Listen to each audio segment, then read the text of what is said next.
Okay, we are going to be learning now Unit 3 of the Mishnayot in Parak Aleph, Mishnah Hey, and Mishnah Vav. Previously we learned the first Mishnayot of the Masechta that deal with the preparation of the Kohen Gadol for Yom Kippur. So we discussed the 7 days before Yom Kippur, how he leaves his house, what we do in terms of his wife, in terms of getting him prepared, and then how we start teaching him about the animals and how he does the avoda, the service in the Beit HaMikdash for those days. And then we're up to really the night before Yom Kippur, where we just learned about the foods that we limit for him in order that he remain tahor, that he remain pure that night. Mishnah begins. Masrua zikne, Yisaruhu zikne beitin lezikne kahuna. The zikne, the elders of the beitin, would pass him over, be moser him, masaruhu, to the zikne kahuna. So you have two groups of elders: the groups of elders who are from the beitin, and the groups of elders who are from the kahuna, from the kohanim. Obviously, this was the kohen gadol. But there were other kohanim who were considered the zikanim, the elders, the great leaders of the kohanim. So he would be passed on to them. The ziknei beitin were the ones until now who had been doing everything we had spoken about in terms of training him, in terms of teaching him, and now they would give him to the ziknei kahuna. Now, when exactly this happened, there's actually quite a bit of discussion about whether or not it happened on the evening before, as we've been previously discussing, that they would pass him over and administer the oath that we'll learn about in this Mishnah, B'ezrat Hashem, or it would happen the next morning, the morning right before Yom Kippur, right before, as he was about to do the avodah, would they make him swear? That's not entirely clear, but at some point, very close to when he would do the avodah on Yom Kippur, he would be passed over from the Ziknei Beitin to the Ziknei Kahuna. Now, the Ziknei Kahuna are going to be very important because they are going to teach him how to do certain parts of the avodah for Yom Kippur. Meaning he can't do everything without proper training. Some things any Kohen would know how to do. In particular, the act of the Ketoret, known as the Chanifat HaKetoret, a very, very, very precise act done in the Kodesh HaKadashim. The act of passing the Ketoret from the shovel was brought into his hands, somehow doing that with one person on his own without spilling the Ketoret, took a very precise skill that the Ziknei Kahuna had to teach the Kohen Gadol. So therefore, at this point, the Ziknei Beitin would be passing him over to the Ziknei Kahuna in order to teach him. V'holichuhu, the Mishnah continues, la'aliyat beit avtinas. They would bring him the ha'aluhu. Excuse me, there are different versions. I'm looking at two Mishnayot here.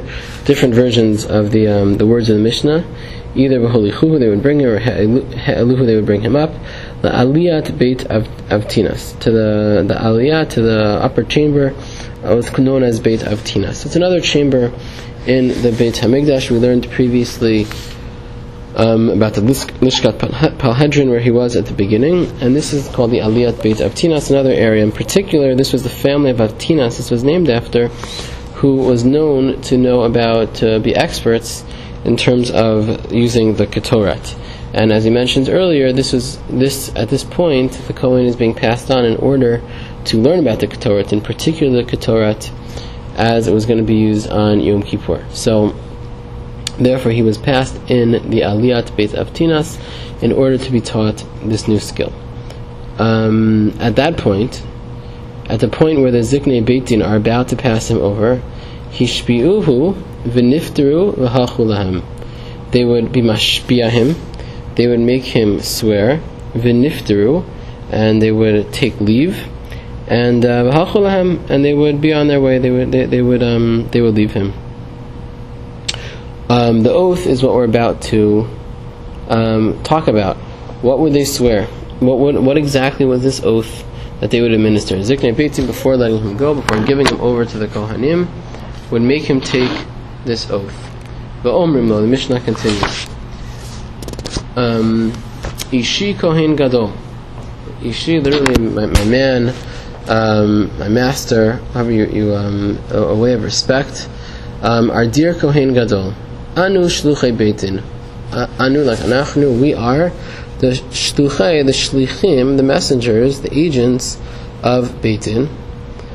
Ve'ata shluchenu ushloach Beit Din, and you are our messengers and the messenger of Beit Din. Okay, so they're letting him know the seriousness of the job that he has in front of him and the status that he has as their shaliach.